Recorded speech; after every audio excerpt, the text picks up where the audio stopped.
So we continue now in the book of Esther, and the last time we met, that was a couple weeks ago, we had sort of a digression. And if you weren't able to join us live over Zoom, I hope you were able to catch the video or can do so, because it was, I think, a really important discussion about again what it means to be the chosen people, because that's a phrase that we use in relation to the Jews, that they were chosen by God, but it's also a phrase that we get to apply to ourselves through Jesus Christ and through faith in Him, that we indeed have been chosen by God and have His promise that our own future, our lives are secure through that promise.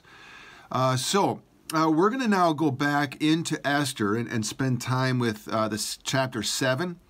And things really accelerate now. I mean, we're kind of getting to the climax now of this book. Although if you page ahead, you'll find, I mean, this book continues into the 10th chapter. So we're not at the end.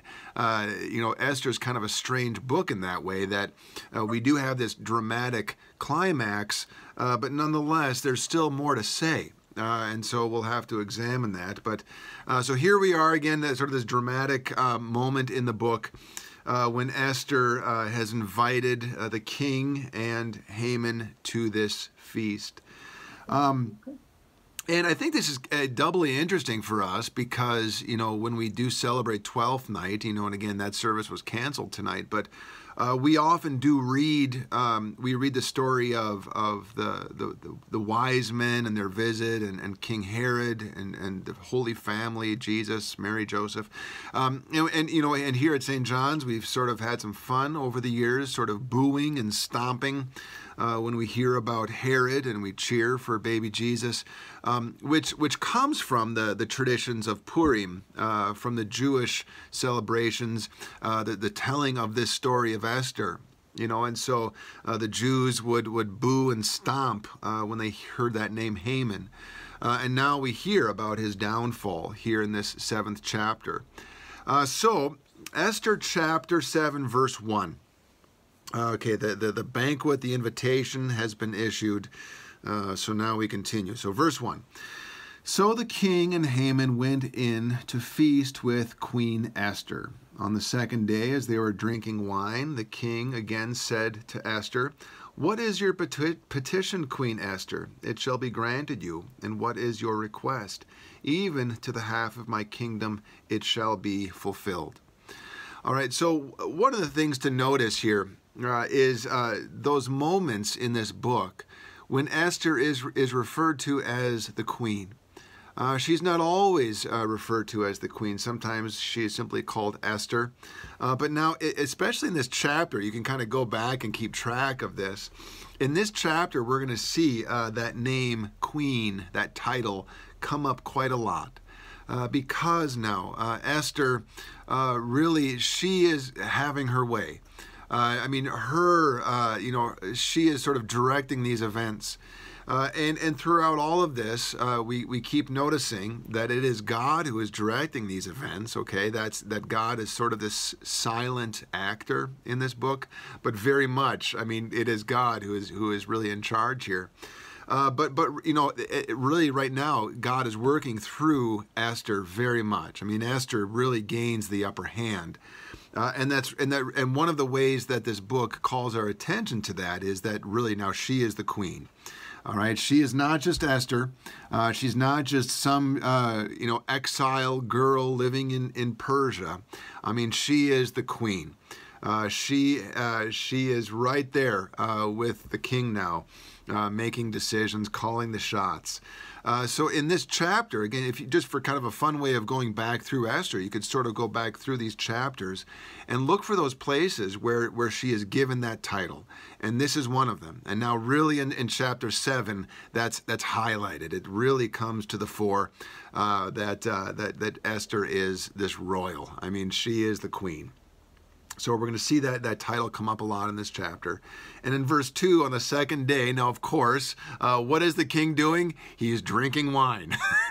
That's pretty much all this guy does. I mean, he's either sleeping with his concubines, drinking wine, or making rash decisions. I mean, so often in this in the book of Esther, this king is not portrayed in a very favorable light. Even though there are certainly moments when we sort of do love this king, he is sort of a bit of a buffoon, or he's sort of a caricature of royalty. There's sort of, you might say this book kind of has this implicit or implied criticism of Persian royalty. I mean, there's a bit of a criticism here in this book, looking at the Persian royals, and the other books of the Bible that show us Persian royalty. I mean, like the book of Daniel, especially gives us some windows into Persian court life. I mean, the Persian royals like Darius or the famous Nebuchadnezzar. I mean, some of these guys. I mean, they've got their good moments and bad moments. Times when they are sort of more favorable, times when they're more villains, and so much of that has to do with how they are treating the Jewish people. I mean, that's one of the lessons of this book of Esther, is that, again, God's ways will not be thwarted. So you can either, get in step, fall in line, or you're working against God, who directs all things. And if you're going to oppose him or his people, it's not going to work out well for you. So, but in this moment, the king is not, I would say, in a very favorable light, once again drinking wine and about to make big decisions. Okay, that's one of the things about this king. He makes these big decisions, often makes them in a sort of a rash manner, probably under the influence of alcohol. Although in this moment it is going to work out well because Esther, the queen, now is helping to direct things. So he says to his wife, "What do you want?" Again, he's made this big, he's given her this big opportunity. Anything you want, even the half of my kingdom, he will give to her. All right, so again, maybe a rash, that's maybe sort of a rash, invitation, but nonetheless, it will work out well because Queen Esther is here. Queen Esther is asserting herself for the sake of the Jews. So verse 3, then Queen Esther answered, "If I have won your favor, O king, and if it pleases the king, let my life be given me. That is my petition. And the lives of my people, that is my request. For we have been sold, I and my people, to be destroyed, to be killed, and to be annihilated. If we had been sold merely as slaves, men and women, I would have held my peace. But no enemy can compensate for this damage to the king." All right, now, one of the things that we see about Esther is her willingness to be a submissive wife to her husband. I mean, that she shows deference to her husband, the king. She recognizes their limits of her position. She is a queen, but even as a queen, she's not allowed simply to barge into the courtroom, but has to wait for her husband to hold out the scepter to her. So Esther is very much aware of the limits of her position. Indeed, she has a lot of power here. Her husband, once again, drinking himself silly and maybe not being very wise, but she recognizes, she has limits. Even if she's directing things, there are limits to what she can do. And part of that is that she has to earn the favor, earn the respect, the love, the affection of her husband. And so the way she puts this, I mean, she is not demanding things. She is still very much being coy, being winsome, playful about this even, flirtatious, you might say, and says, "If I have won your favor, O king, if it pleases the king." Now, Esther has every reason to believe that she has the king's favor. She was the one chosen out of the royal harem. When she approached the throne, her husband did hold out the scepter to her. She has now twice invited her husband to these banquets, and he has said he would come. And he keeps saying, I'll give you whatever you want. So, she has every reason to believe, to assume that she has her husband's favor. But nonetheless, she is going to be polite about this, submissive about it, and not make any assumptions in his presence. And so she says, if I have won your favor. Now that word favor is an interesting one. It is used quite often in the Old Testament. And it refers both to the favor, the love, the respect that we have from God, but also the love and respect that we have from other human beings. It's used in the Old Testament in both of those ways. In fact, this would be, I think, a kind of a fun one to look at. Why don't you just turn back to Genesis for a moment. Go back to Genesis chapter 6. Just to see the ways that this word gets used. This is that word now in Hebrew, how it gets used. Go back to Genesis chapter 6 and look at, we'll start at verse 6. So at Genesis chapter 6, verse 6, the Lord regretted, now this is the story of Noah, okay? The Lord regretted that he had made man on the earth, and it grieved him to his heart. So the Lord said, I will blot out man whom I have created from the face of the land, man and animals and creeping things and birds of the heavens, for I am sorry that I have made them. But Noah found favor in the eyes of the Lord. Okay? Noah found favor in the eyes of the Lord. So we can see here, it's a big thing to find the favor of God. When God favors you, that means good things. For Noah, this means his life and the life of his family will be protected during the flood. Because how is it that Noah found favor? Well, he found favor by his faith. That's something that the New Testament spells out for us. There's that wonderful passage in Hebrews, which teaches us that all these people in the Old Testament, the reason they were favored by God was because of their faith. That's why, for example, when Cain and Abel offered their different sacrifices, Abel's was accepted, Cain's was not. That's not because of the kind of sacrifice they gave. That is, Cain brought he brought the produce of the land. He brought the crops, whereas Abel brought livestock. And people so often get that confused and think that God just likes animals more than he likes crops or something like that, which is kind of silly, but that's what people will often assume. No, the reason why Abel's sacrifice was accepted by God is because Abel had faith in the Lord. Cain did not. And so this is the same now for Noah. The reason why Noah finds favor with God is because of his faith in the Lord. He trusts in the Lord's promise. And so Noah has this favor from God. Again, it's a big deal for Noah. This means his life and the life of his family is protected in this when God is punishing the whole world. But now turn ahead, though. Go ahead to Genesis chapter 18. Another example of this. Another example of God's favor.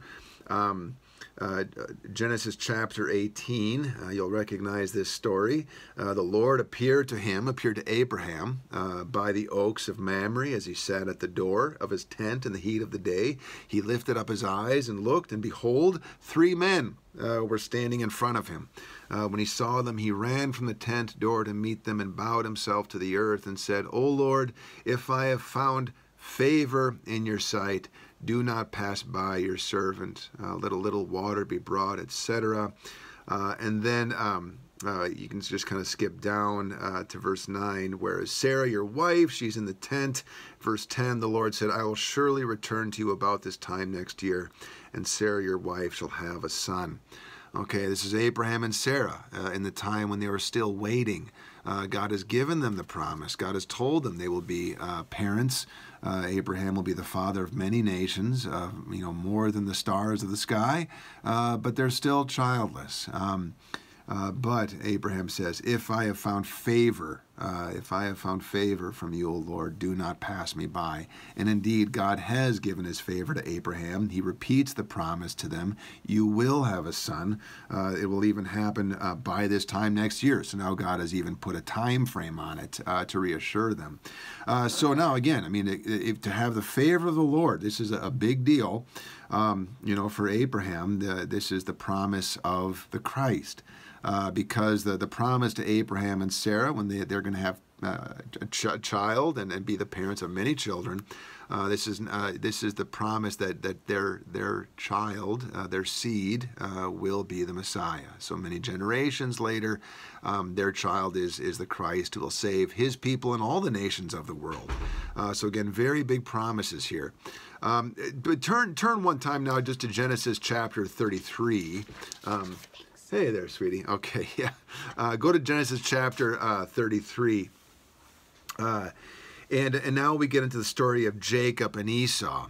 You remember when Jacob ran away from his brother because he pulled a fast one on him and got the father's blessing. He got the birthright by his trickery. So he has to run away from his angry brother and lives away from home for many years. But now he's going to return home. In chapter 33, verse 4, Esau ran to meet Jacob and embraced him and fell on his neck and kissed him, and they wept. And when Esau lifted up his eyes and saw the women and children, he said, "Who are these with you?" Jacob said, "The children whom God has graciously given your servant." Now, I'd point out really quick that Jacob and Esau. Now, Jacob has these many children now. Remember, in the home of Laban, his uncle, he was married to his wives and had children through them and his concubines. So now he has this big family. He's become a wealthy man. He had all these flocks that he gained from Laban.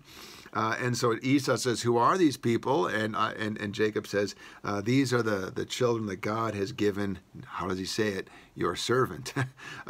Jacob, behaving very much like Esther here. Again, being submissive, polite, not asserting himself. He calls himself Esau's servant.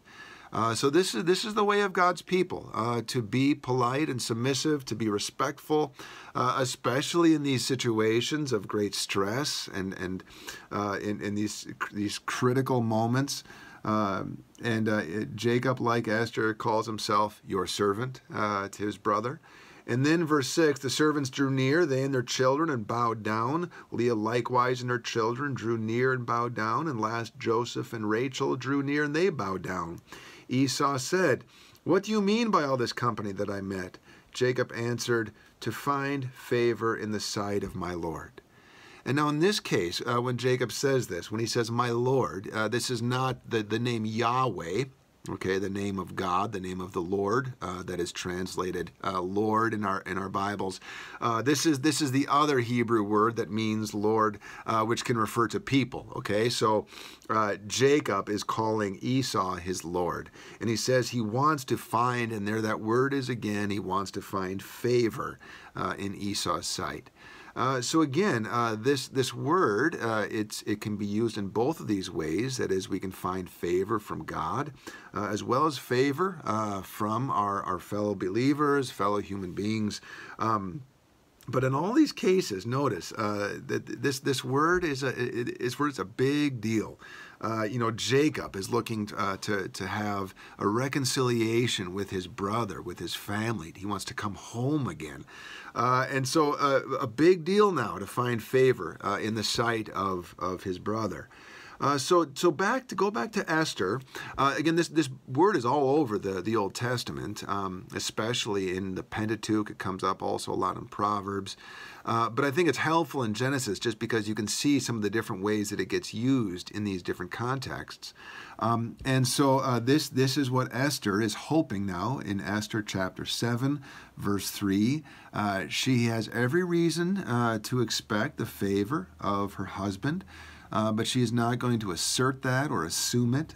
She's going to submit to the authority of her husband here and say, "If I have won your favor."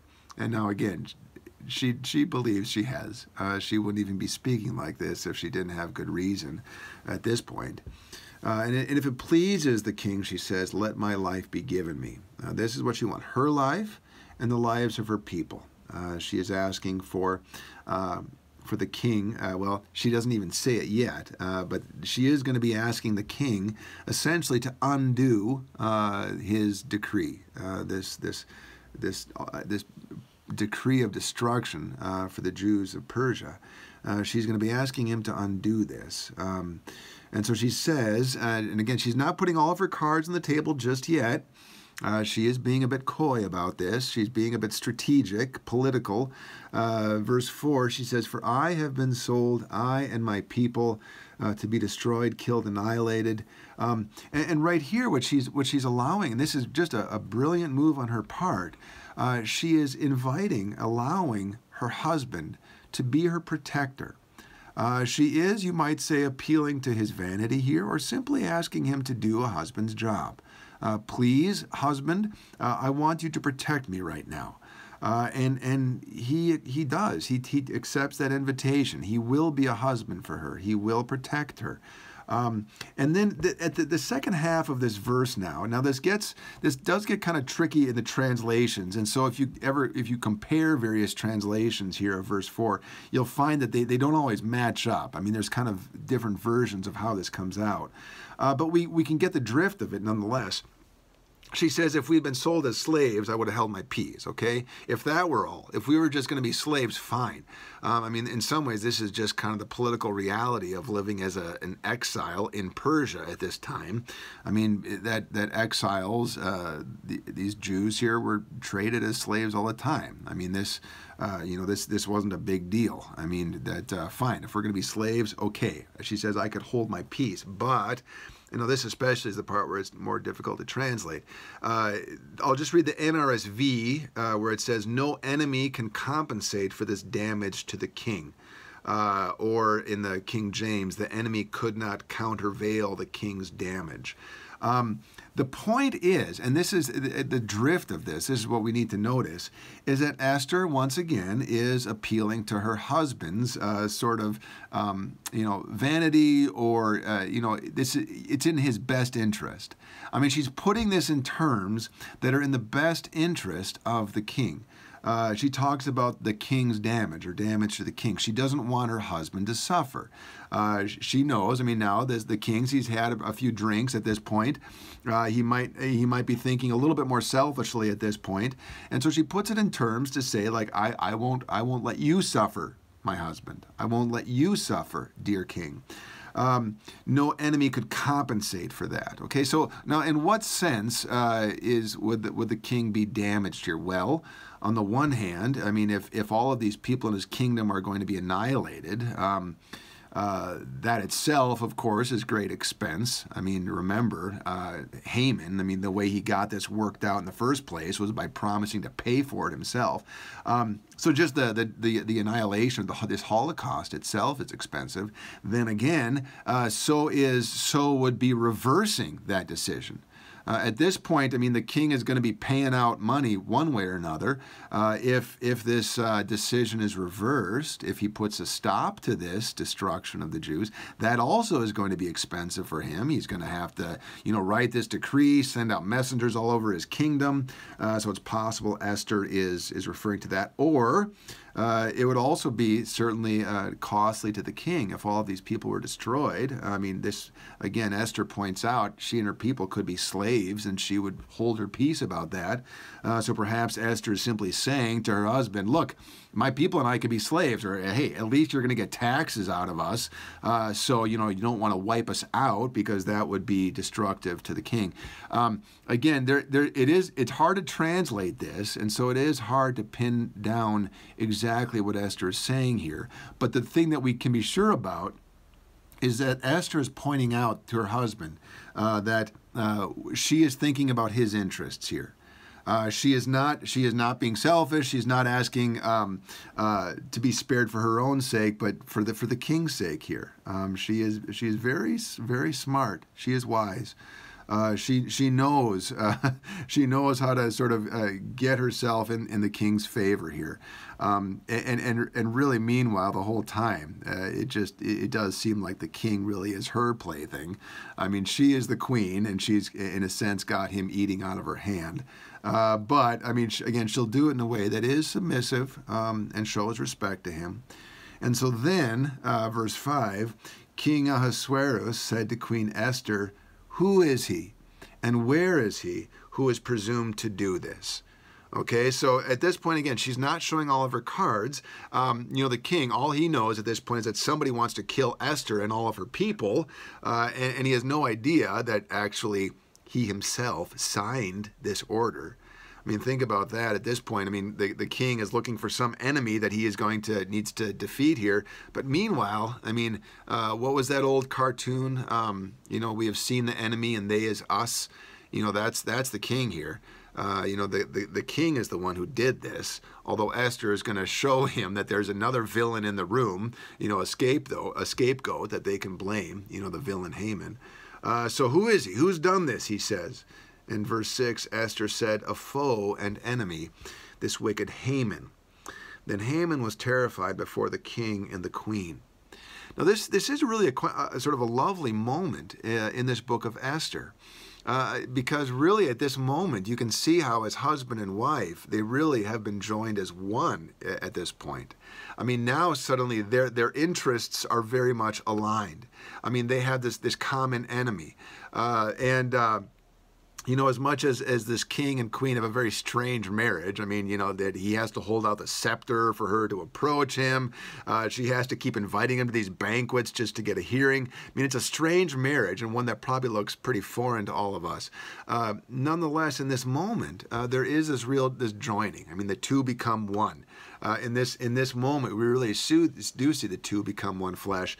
They have this common goal, common purpose. They have this common enemy now. This foe and enemy, this wicked Haman. Now Haman is terrified before the king and the queen. Haman is terrified not just before Esther, not just before the king, but he's terrified before the king and the queen. Now we might have a marriage that feels a little bit closer to normal. I mean, two people with a common purpose, two people with a common outlook on the world, and Haman finds himself now threatened by this power couple, you might say.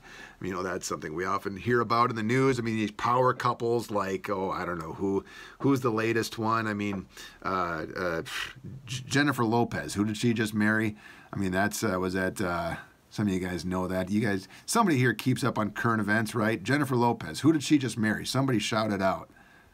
Ben Affleck. Thank you, Ben Affleck. Yeah, that's right. That's one of those power couples of Hollywood, and that's now the king and the queen. I mean, they are a power couple. They finally have this common purpose, and so verse 7, the king rose from the feast in wrath and went into the palace garden.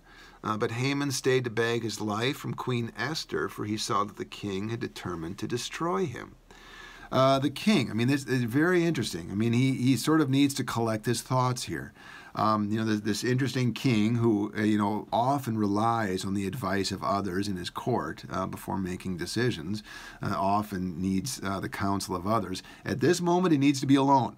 He just needs to be alone, to collect his thoughts, figure out what's next. But meanwhile, Haman stays in the room to beg his life, for he knows now that the king is going to get him. Verse 8, when the king returned from the palace garden to the banquet hall, Haman had thrown himself on the couch where Esther was reclining. And the king said, "Will he even assault the queen in my presence, in my own house?"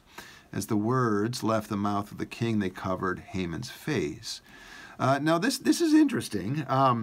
There are scholars who point to sort of the protocols of the Persian court. And have said that this was illegal on the part of Haman. I mean, that Haman did something very foolish here by throwing himself on the couch. Now, on the one hand, you might just say, well, of course he did. He was begging for his life. I mean, he throws himself on the couch simply to show his own submission to Esther, to show his respect for her, that she is the one calling the shots. He throws himself on the couch not to assault her, but, simply to beg for his life. But again, what scholars have said, and I haven't found, I don't think there's complete agreement on this, but that it does seem that there are sort of Persian protocols about how you behave, and you don't let yourself be found in a room alone with the king's wife, or you certainly wouldn't get this close to the king's wife without him there. I mean, I even read one place that you're supposed to keep a distance of 7 paces, from the king's wife at all times. I mean, kind of like what was it, 6 feet, of social distancing. I mean, if you're in the presence of the king's wife all by yourself, you do not get close to her, lest there be any accusation of harm. But when the king comes in the room, he's not interested in Haman's intentions.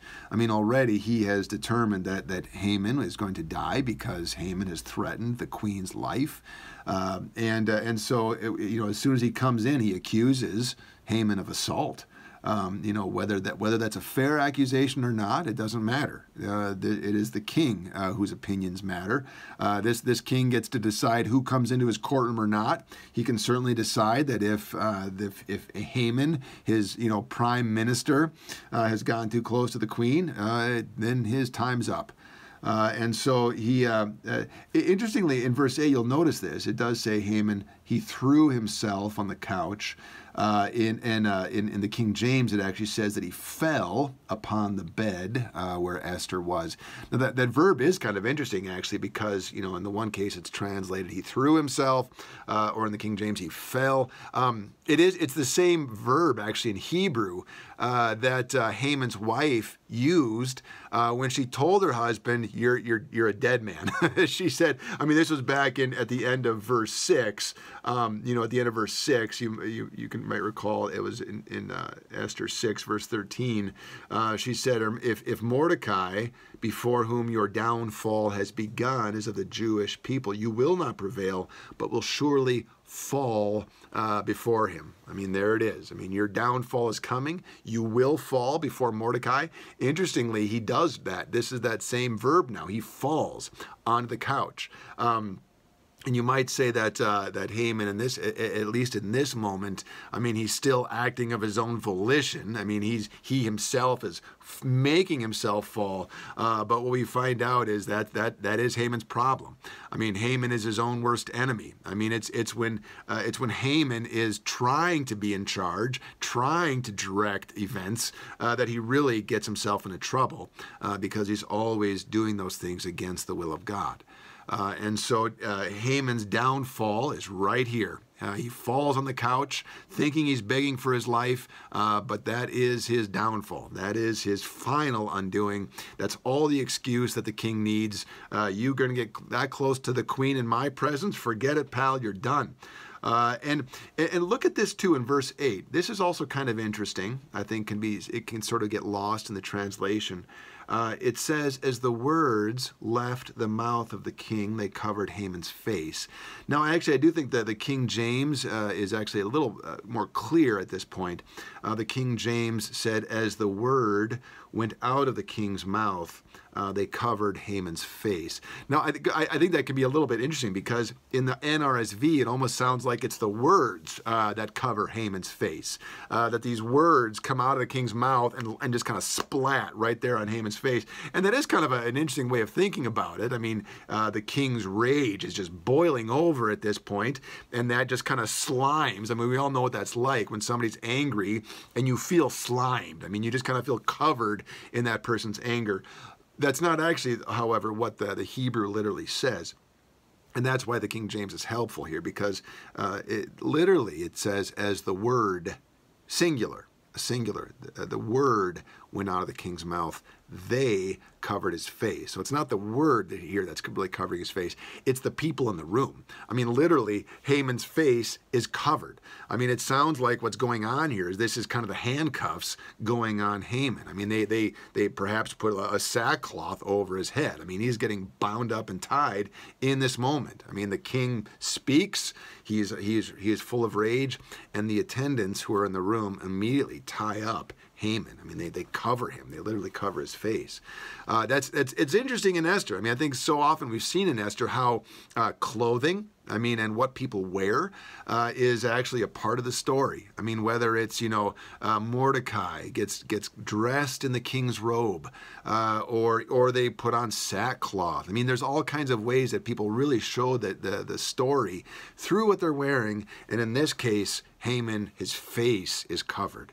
I mean, really, this is the downfall. It's swift. It's happening all at once here.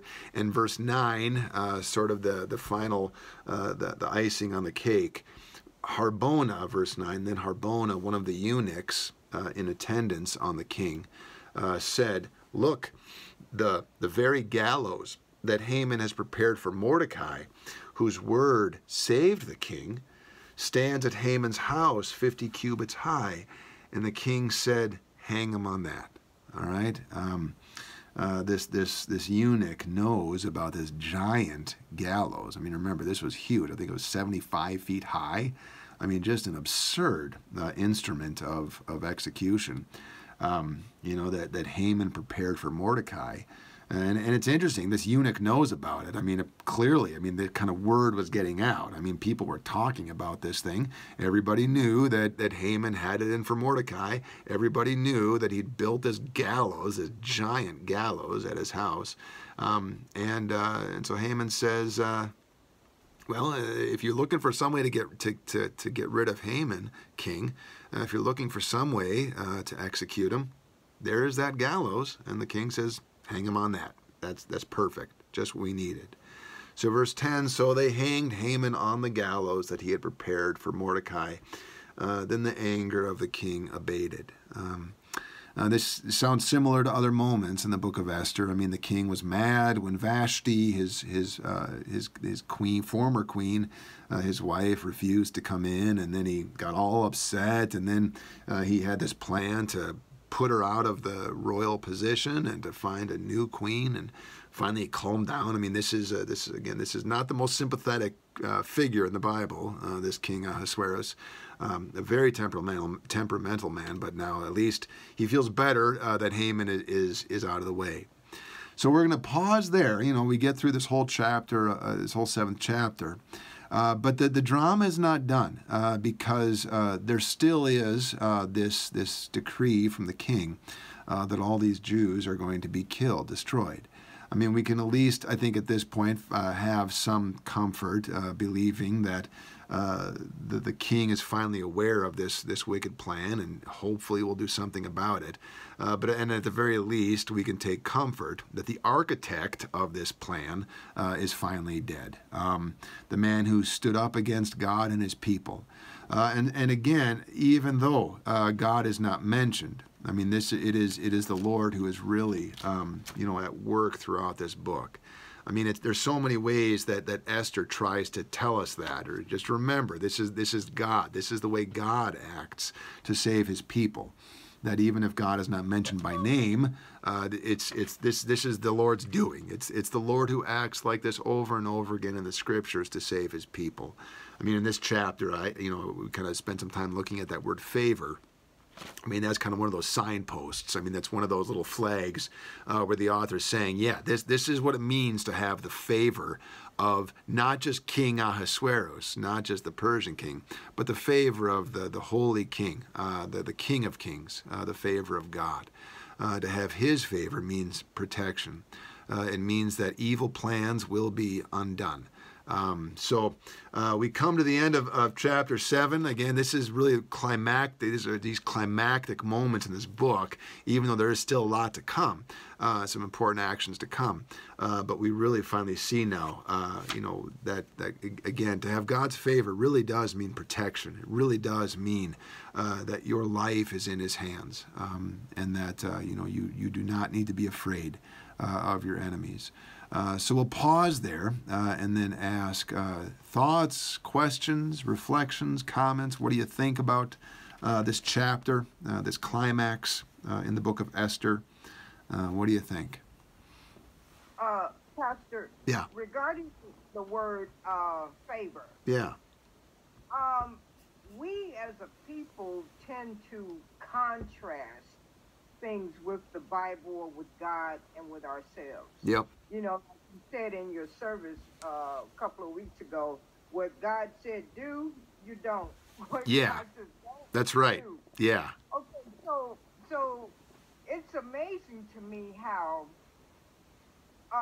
we snub our noses at people who say that they are blessed and highly favored, Mm-hmm. because we tend to know their lifestyles or Sure. how they live, and we say to ourselves, "You're highly favored," you know, Mm-hmm. and the comment becomes by the devil, Yeah. you know, Yeah. as opposed to being highly favored by God. We Right. just don't want to give people that recognition. Yeah. It's almost like our version of blasphemy. Yeah. You know? Yep. Yeah. And yeah. Yeah, well, yeah, I think you make a good point, and I think to be favored by God is to live in faith, trusting in His promise, and that He will keep His promise to you. And I think what we see in Esther is that to live as the favored people of God, the chosen people, it doesn't protect us from afflictions. You know we read this, we read the book of Esther, and we kind of know how the story ends. You know, I mean, we're taking a little piece at a time in a Bible study, but we also know how the story ends. We know that Esther's people are saved.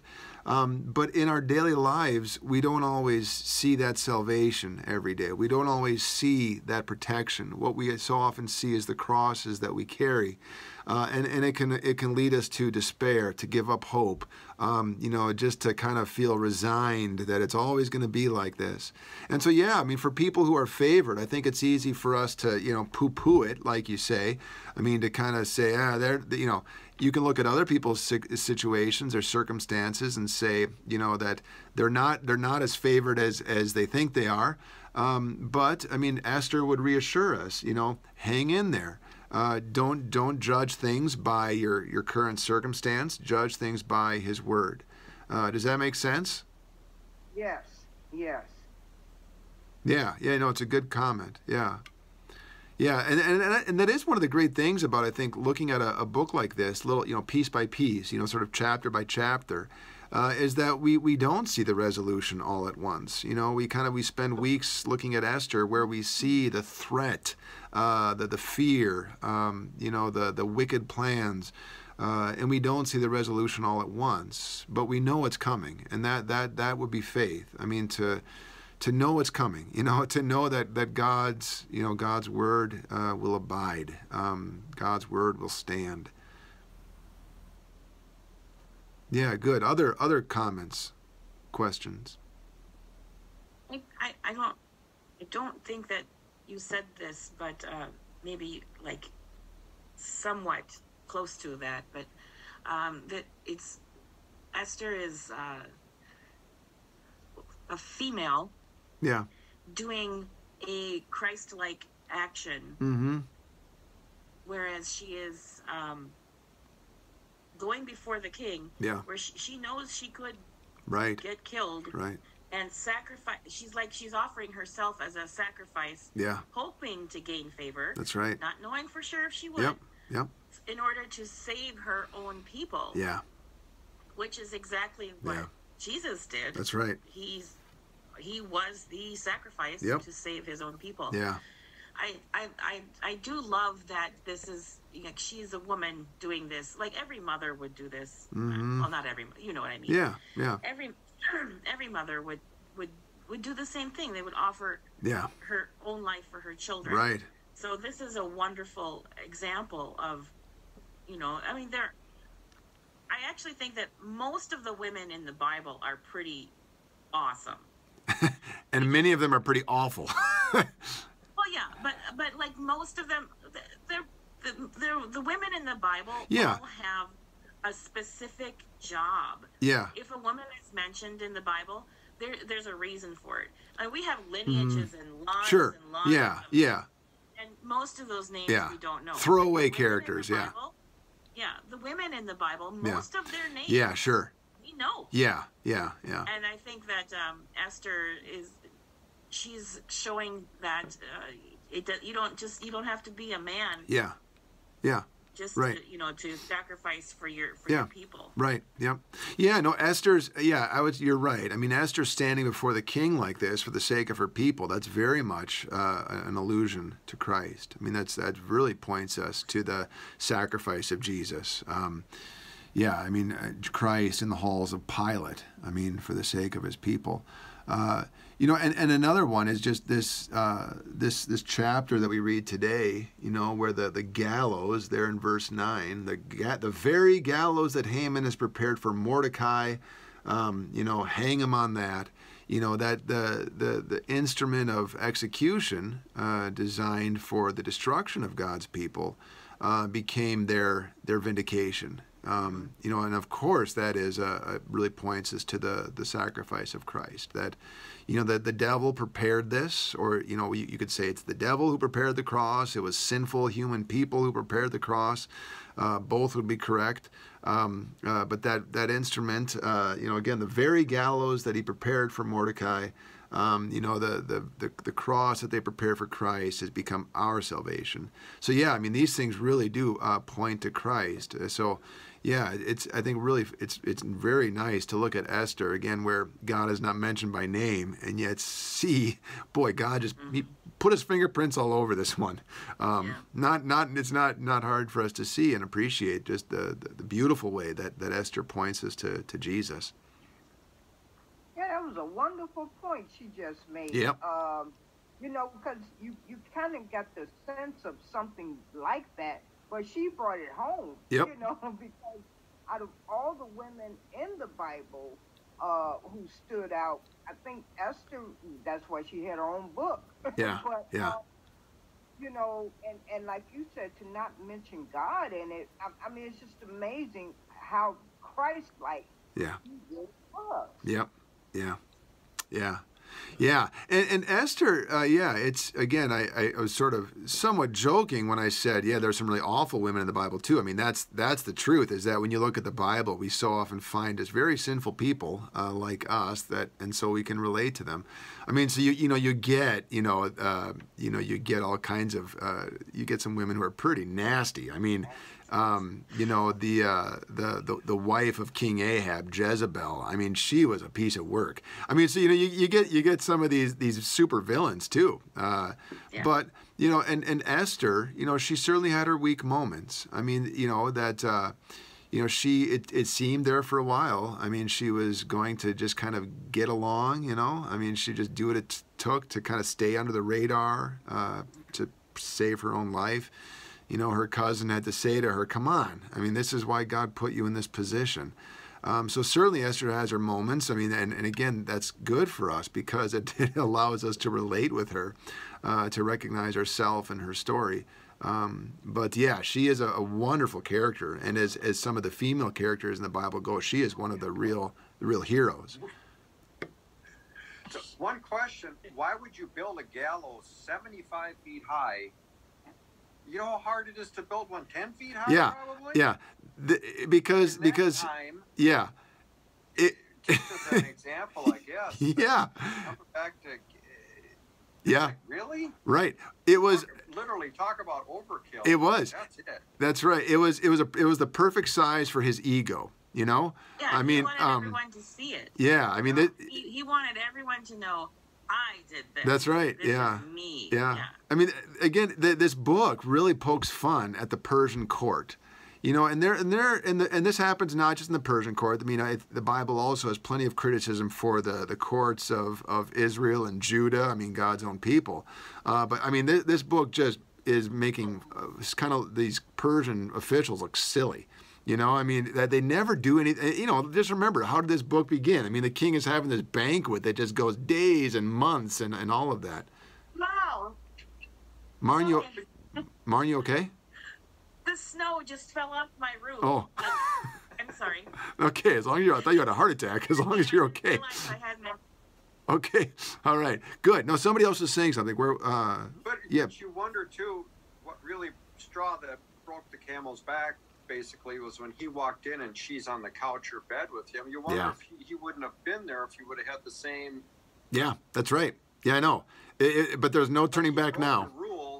He broke the rule of not getting that close to the queen. That's right. So is that what tipped him over, or is that? Yeah, my guess is, the king probably at this point. I mean, again, because in verse 6, you really see the king and the queen are sort of united at this point. Yeah. And Haman is afraid of both of them together. So you're kind of like, okay, it's sealed. But I think if he had not thrown himself on the queen's couch, maybe it wouldn't have been as bad. But I think his days were already numbered at that point. That just really sped things along. And again, this is the thing, is that when you stand up against God and his people, it's just not gonna work out well for you. So in a way, I think in some ways there's nothing Haman could have done at this point. But the irony is that he was, the more he tried to take matters into his own hands, the worse it got for him. Pat, you had a hand up. What was it? Oh, I'm getting confused with all this now. I'm forgetting what I was thinking. Yeah, go ahead. It has something to do with favor, though. Now, Esther was looking for favor from a human husband. Yeah. A human man. That's right. Okay. So if I pray and, ask for something or ask something for somebody else or something and it happens, is that God showing me favor? Yeah. Yeah, that's right. Now, you need to trust. You need to trust that when he doesn't answer your. Doesn't make sense to me. Well, so here's the thing. You have to trust that when God doesn't answer your prayers the way you want, or when you want, you need to trust you still have his favor, because he gave his son to die for you. So that is where you look to find if you have God's favor. So if you want to know whether you have God's favor, you look at the cross, you look at your baptism, you take his body and blood in your hand when he says, I do this for the forgiveness of your sins. I mean, that's where you look to find out whether or not you have his favor. And then, you pray. And when he answers that prayer in a way that you think, wow, that's just what I wanted, you can say, yeah, this is what it means to have his favor. But in those moments when he's not answering your prayers the way you want, you still say, God, I've got your favor. Come on now. And you can even use that then in your prayers to ask for his help. It's like that woman who comes to Jesus for the healing of her daughter. And at first Jesus says no to her. And he says, don't let the children's food be given to the dogs. And what does she say? She says, come on, even the dogs get the crumbs. All right, what she's saying is, I'm hearing you say no, but I'm going to keep asking for your favor, all right? This woman knows that Jesus is merciful, and she's going to keep pestering him until he, blesses her. And so you can use this. God, this is a way that God teaches us to pray. God, you said so. You baptized me. You have forgiven my sins. You gave your son to die for me. So come on now. Wake up. Open your hands. Help me. God actually likes that when we hold on to his word. We say, come on, God, you said so. You said so, God. All right? That's faith. Counting on his word, his promise to you. But Pastor, when we pray for things and it seems like God is not answering. Yeah. And we don't feel favored. Yeah. The truth of the matter is, he probably did answer your prayer, but instead of giving you what's behind door A, door B, because you couldn't see beyond that immediate thing that you wanted. Yeah. But God saw something better for you. Right. Yes. Yeah. Yeah. Yeah. And so that is part of what it means to have His favor, is to know that all things work together. All things work together for good for those who love God, who are called according to His purpose. So that, right. I mean, if you were looking for door A, but He gives you door B, you can trust Him. So yeah, again, you have His favor, and you look to the cross to know that you have His favor. So yeah, I mean, yeah, again, prayer is a very dynamic thing. I mean, it is, we are not in control of prayer. We ask, and then we live in faith, trusting in His response to us. But nonetheless, that also means you can keep going back to Him and saying, God, I wanted door A, you gave me door B. Are you sure I can't have door A? You can do that. But you can also just wait, because He might end up changing your heart so that you find out, yeah, door B was pretty good the whole time. Much better than what you thought. Better than door A, in fact. I don't think people understand favor. Yeah, love. I mean, I don't think.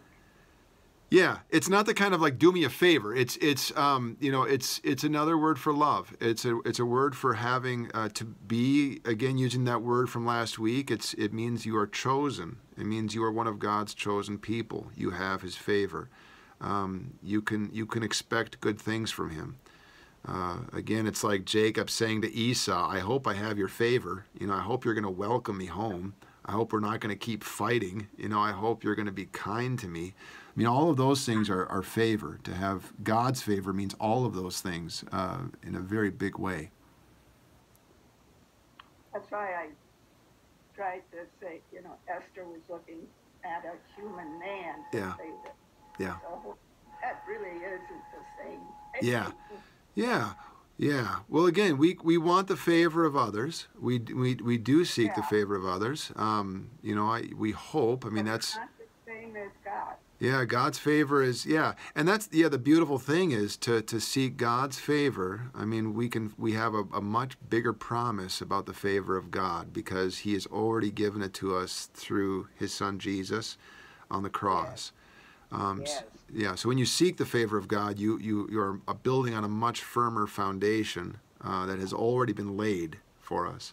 But meanwhile, we continue to seek the favor of others, and that's even why God gave us the 8th commandment, not to bear false witness, is because we want to live, in a loving, gracious way with one another, not hurting people's reputations and talking about them behind their backs. We want to encourage people to show favor to one another and not just think ill of each other. So God protects our reputations and the favor that we show for each other. But yeah, it's not always there in the same way that God's favor can be counted on. All right, well, I am going to move us along, if you would. Carol Barnall, right? Carol Barnall, yeah. Do you have one of these books at home, a green hymnal? Yes. You do. Grab it if you can, because we often, we usually sing from this book at the end of our sessions. We're going to sing a hymn number 56. It's a Christmas hymn. And it's a hymn for Twelfth Night. It's a hymn about the birth of Jesus and the wise men who visited. So I'm going to find my recorder.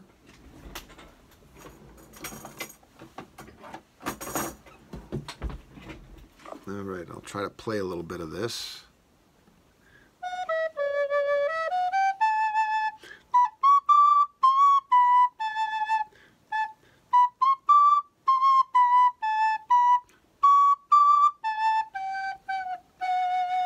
All right, so let's sing. Well, let's just see how far we get with this hymn. Let's start at verse 1.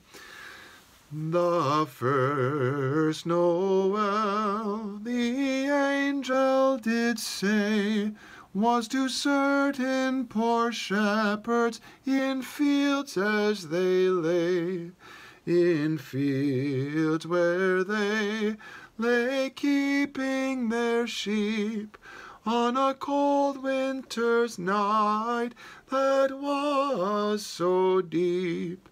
Noel, Noel.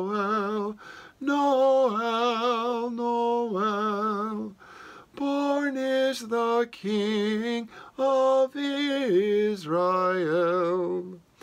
They looked up and saw a star shining in the east beyond them far, and to the earth it gave great light, and so it continued both day and night. Noel, Noel, Noel, Noel, born is the King of Israel. And by the light of that same star, 3 wise men came from country far. To seek for a king was their intent, and to follow the star wherever it went.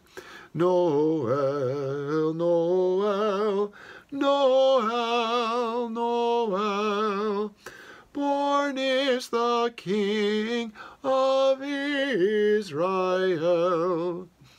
This star drew near to the northwest, o'er Bethlehem it took its rest, and there it did both stop and stay, right over the place where Jesus lay. Noel, Noel, Noel, Noel, born is the King of Israel. Then entered in those wise men 3, full reverently upon their knee, and offered there in his presence their gold and myrrh and frankincense.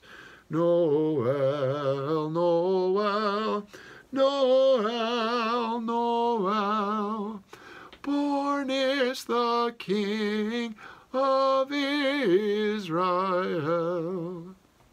Great. It's a Christmas hymn, but yeah, it really is a hymn about the wise men, about that chapter in the birth of Jesus from Matthew's Gospel. So we won't be singing it tonight, but we get to sing it today. So let's close with our Lord's Prayer. Our Father, who art in heaven, hallowed be thy name. Thy kingdom come, thy will be done, on earth as it is in heaven. Give us this day our daily bread, and forgive us our trespasses, as we forgive those who trespass against us. And lead us not into temptation, but deliver us from evil. For thine is the kingdom, and the power, and the glory, forever and ever. Amen. All righty. Glad we could get together on a snowy day. Hey, good to see you all. Again, no Bible study next week, but we'll be back the week after that. Okay. Blessings. It's nice to have you here all. Thank you very much. Yeah. It was fun. Thanks.